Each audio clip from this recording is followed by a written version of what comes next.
And we are interrupting this program once again with breaking news to take you live to Fairfax County, where Republican Suzanne Youngkin has won the race for governor tonight. He'll be speaking to the crowd momentarily. In the meantime, our new First Lady of Virginia, First Lady-elect Suzanne Youngkin, is speaking. Incredible, incredible. It has been the highest honor to spend these last months traveling around this Commonwealth and meeting Virginians. You welcomed me in your homes. You welcomed me in your parks. You welcomed me in your houses of worship. You were the most kind, hospitable, industrious, dedicated, wise, thinking, caring, and beautiful people to me, and I am forever grateful.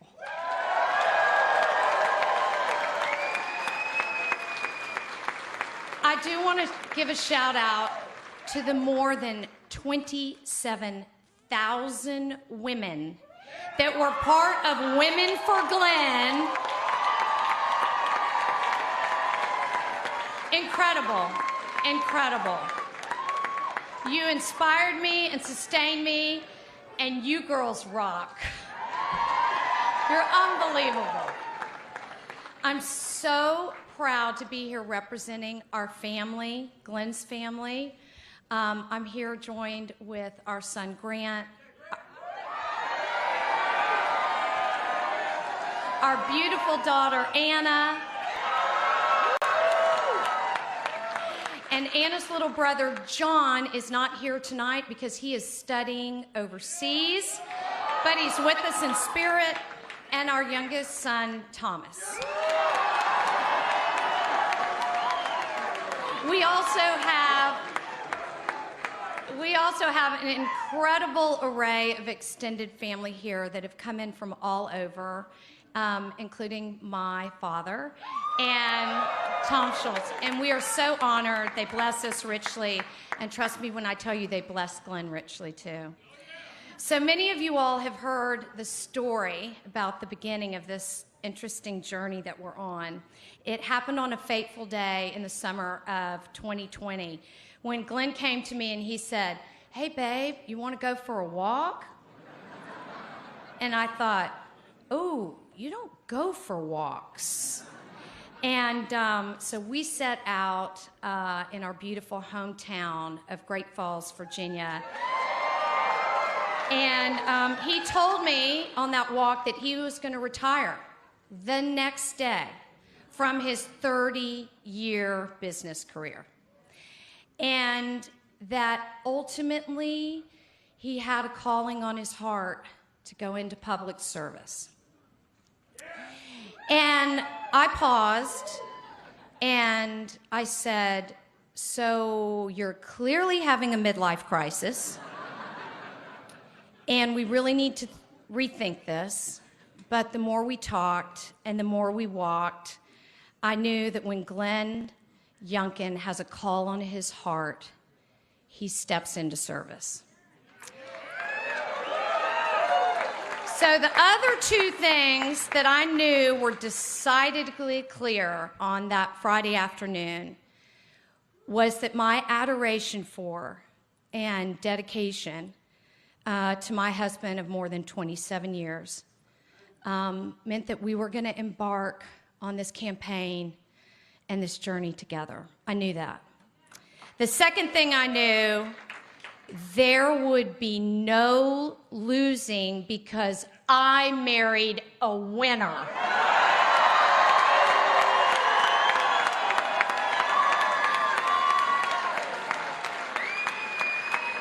So, without further ado, the Youngkin family would like to introduce you to a really tall man with a really big heart. I love him very dearly, and I can tell you do too. Please welcome my husband, your next governor, Glenn Youngkin.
Wow.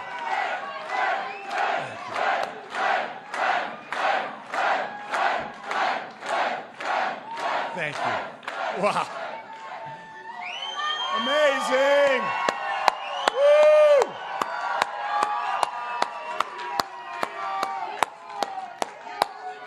All righty, Virginia, we won this thing.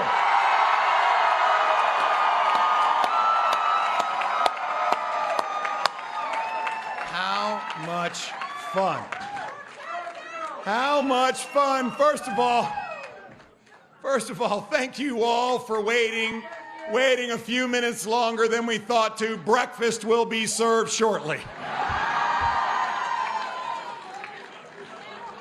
Amazing. God. Well, first, let me thank Suzanne. Just, oh.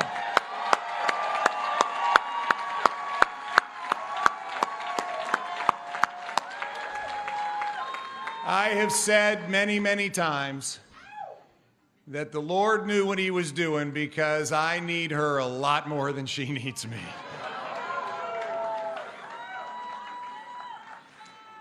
When I told you on that fateful Friday afternoon that a conviction had come over my heart to go serve Virginians, you did respond. You responded with grace. You responded with support. You responded with unconditional love. Thank you. Thank you. I also have to thank my amazing kids, because I'm not sure that they were all on board at the beginning. So, guys, I want to thank you, Grant, Anna, John, Thomas. John, thank you over in Dublin. I love you guys. I love you guys. And I want to thank my beloved Commonwealth of Virginia. Here we are.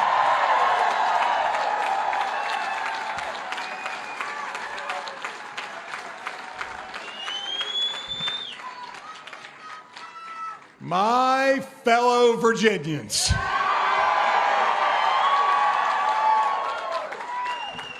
we stand here this morning at this defining moment, a defining moment that, yes, started with two people on a walk, and a defining moment that is now millions of Virginians walking together.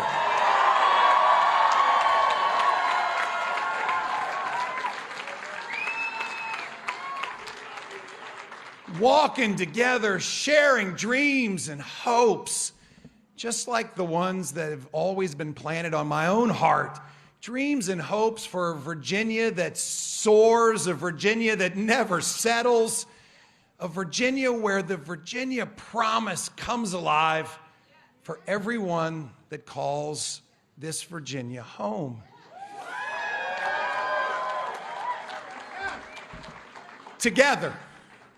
Together, we will change the trajectory of this Commonwealth.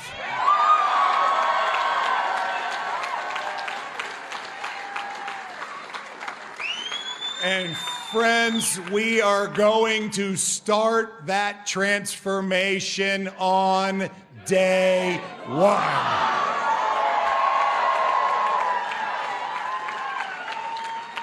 There is no time to waste. Our kids can't wait. We work in real people time, not government time.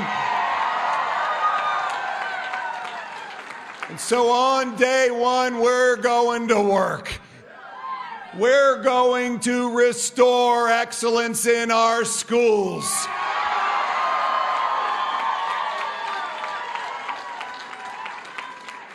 We will invest the largest education budget in the history of the Commonwealth. We're going to invest in teachers, new facilities, special education. We're going to introduce choice within our public school system.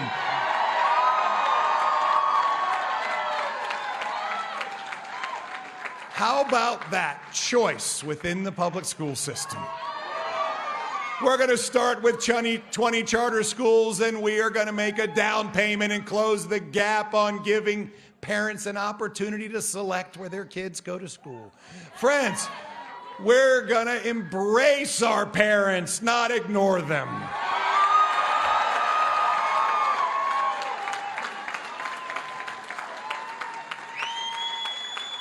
We're gonna press forward with a curriculum that includes listening to parents' input, a curriculum that allows our children to run as fast as they can, teaching them how to think, enabling their dreams to soar. Friends, we are going to reestablish excellence in our schools.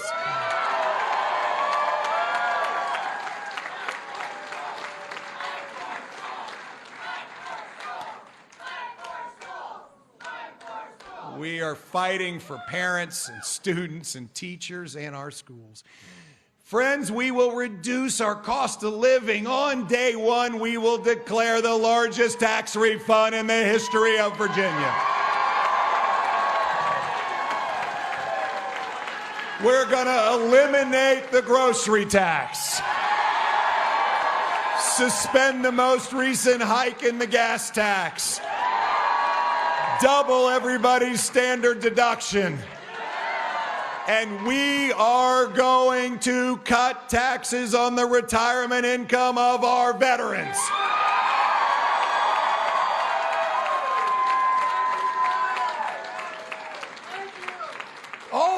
All in, we're going to save Virginia families $1,500 year one.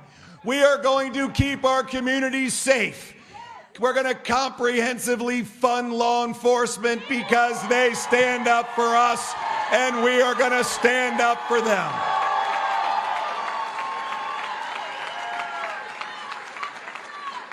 Higher salaries, better equipment, more training, programs like Unity in the community to work to build trust between law enforcement and those they protect and serve. We're going to protect qualified immunity, invest in our behavioral health system. And finally, we will replace the entire parole board on day one.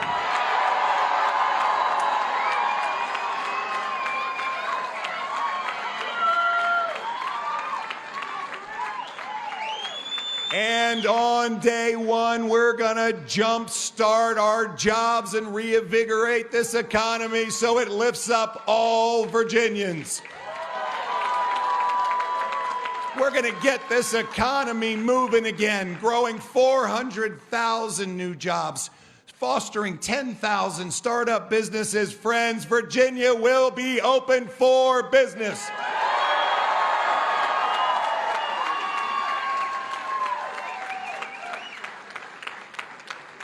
It's time for Virginia to be the place where everyone wants to live, not leave. A place where the relentless pursuit for a better life, for prosperity, is not burdened or blocked by self-interested politicians who are more focused on their futures than those they were elected to serve.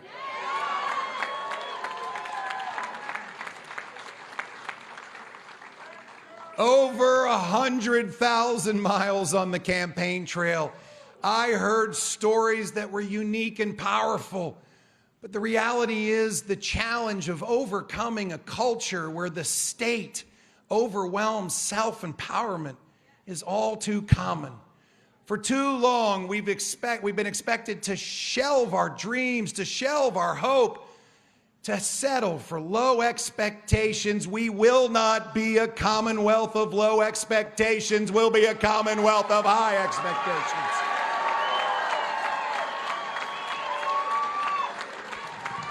And friends, all of that has changed tonight.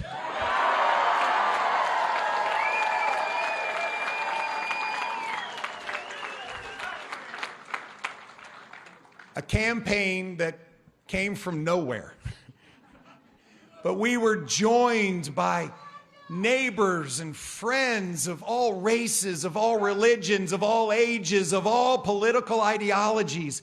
And it turned into a movement. This stopped being a campaign long ago. This is the spirit of Virginia coming together like never before. The spirit of Washington and Jefferson and Madison and Monroe and Patrick Henry, of Virginians standing up and taking our Commonwealth back.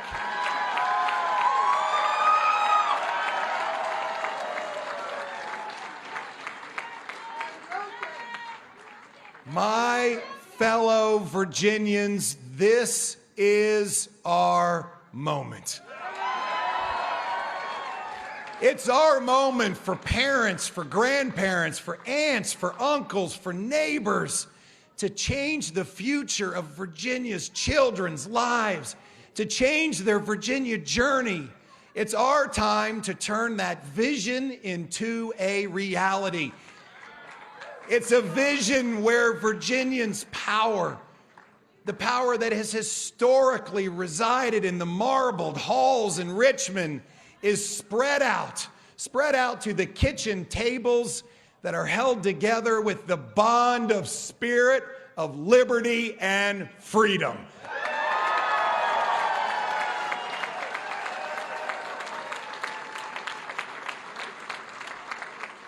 Especially those kitchen tables where breakfast is eaten after a midnight shift. Friends, this is where our government will go. We will go to the people, for the people. It will be of the people. From the farms of the Shenandoah Valley to the docks and shipyards of Hampton Roads, to the coal fields in Southwest Virginia, to the banks of the James River, to the memorials in Arlington National Cemetery.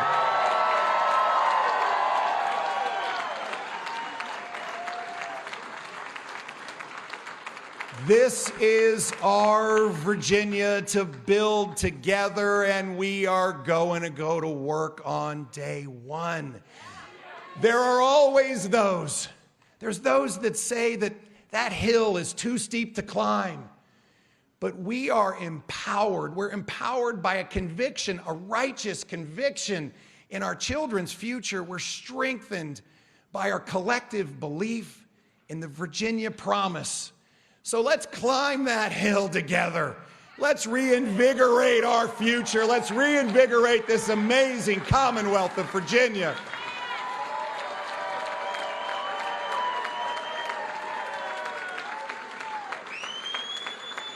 Together, together, together, together. We can build a new day. A new day for Virginians where, yes, we soar and we never settle. A new day where all Virginians, all of us, can deserve to look forward to grabbing, to aspiring, to dreaming, and then achieving that great Virginia promise. God bless you all. God bless the Commonwealth of Virginia. And let's go.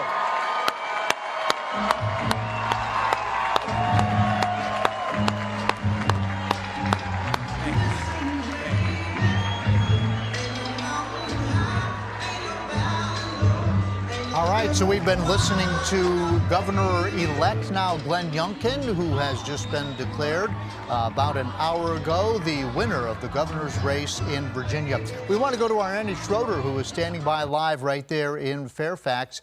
Andy, I know that you have been watching. You've been there with that crowd all night, and we'll go to you right after we look at these final results. We have 51% for Glenn Youngkin to 48% for the Democrat Terry McAuliffe, who 2 months ago looked like he would win this race easily. A Republican has not been elected to statewide office in Virginia since 2009, and this was a state that had been trending blue for a long time, and then along tonight came Glenn Youngkin. So let's go to Andy Schroeder now. Andy, what are your thoughts there in Fairfax?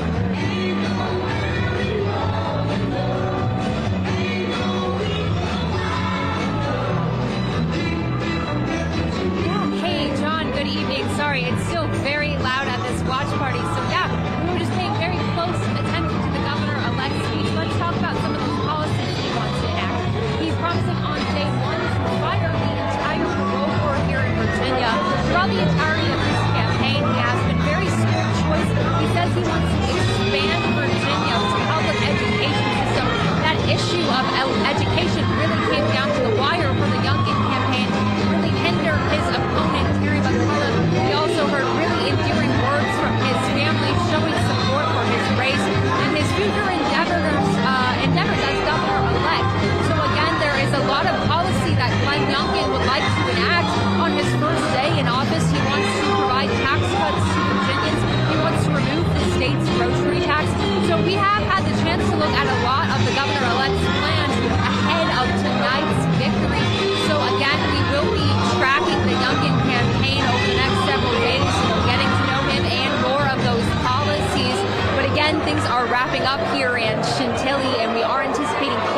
bring that to you here on the air and over on WSLS.com. Live in Chantilly tonight, Annie Schroeder, 10 News, working for you.